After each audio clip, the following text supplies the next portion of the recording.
number of Americans with new diagnosis of dementia is expected to nearly double by 2060. And 7 News anchor and health and wellness reporter Victoria Sanchez spoke to a UVA professor of neurology about those new numbers. And Victoria, how many Americans are we talking about? Well, in just 35 years, it would bring the amount of new cases of the cognitive disease to 1 million people.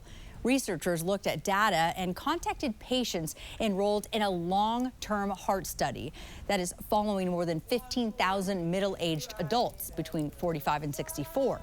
They estimated the lifetime risk of dementia after age 55 is 42% for American adults. But there's a significant increase when those numbers are broken down.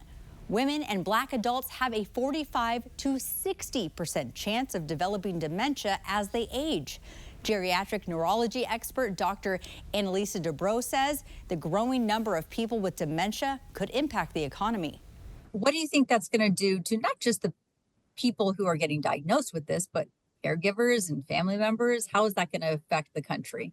A lot of the care that's provided for patients with dementia are covered by families. Is someone that stopped working to take care of the patient, or someone that's paying someone to take care of them. You can also think of the emotional aspect of it also. It's a very demanding thing, both for patients and for their families. And so bringing a lot of burden for caregivers, for families. And so the impact, I think it's gigantic, actually.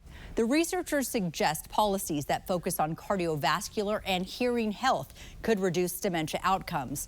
So how we care for our heart and ears could lower the risk of the brain disease. I posted the link to this study published in the journal Nature Medicine on my social pages.